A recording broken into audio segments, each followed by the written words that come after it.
Hello guys, in today's video I'm going to talk about training arms in a leg day. First of all, I'll show you a sample workout that I did today, and then I'll provide an explanation and see if it works for you. Alright, so starting off the workout, I started with contrast training. As you guys may know, I'm a big fan of contrast training. This means one heavy set of a exercise and then moving on to a plyometric. In this case, I did weighted hip thrust, then I did a weighted jump, and then I move on to a body weight jump. This is obviously amazing for athletic performance, and I already did a video previously, so check that one out if you're interested. Then I moved on to the first arm movement of this workout, and this is the easy bar curl. I did this for 3 sets, close to failure, with big weights. As you can see, I put a bit of body English, but I always control the negative, since I believe for the curl, this is one of the most important part of the movement, the negative. I chose the easy bar curl because it's a movement that I can easily overload my biceps with, and it's more comfortable for my wrist instead of the normal barbell curl. Now moving on, I wanted to add more volume onto the posterior chain, so I wanted to do some back extensions. Take in mind, I haven't done this ever, so if you want to add more information, some tips, I'll gladly take them in mind for the next time. But yeah, I wanted to add more volume onto the glutes, my hamstrings, and lower back, so that's what I did them. So in this movement and the next movements that will come, I only do 2 sets. This is because I believe, at least in bodybuilding and in athletic performance, I rather do more complementary movements for 2 sets rather than, for example, doing this for 3 sets and I'm already fatigued for the next movements. So if you want to apply that to your training, you can do that as well. Now my second arm movement was a single arm cable pushdown. 2 sets, very close to failure.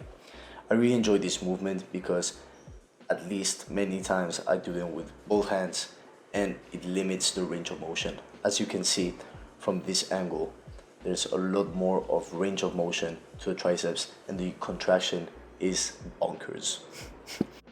Okay, so for the third exercise of the legs, I did a leg extension, 2 sets to failure. This was obviously to build my quads, since this is a timeless exercise that has built the best quads ever, and for the athletic performance, this has a lot of benefits. Famous dunker Isaiah Rivera preaches this exercise to alleviate knee pain, and I can see why. So make sure you do that exercise if you want huge quads and no knee pain. Finally, I ended up with some neck curls since why not? I did them to add some meat to the neck. It's quite an important muscle if you're looking for aesthetics, and if you are a boxer or an MMA fighter, this is obviously an important exercise too. So make sure you do it if you're interested in those aspects. Alright guys, so this leg and arm day is part of a known split that's called torso and limbs. This split was created by Bill Grant, famous bodybuilder who won Mr. World and was actually Arnold Schwarzenegger's training partner.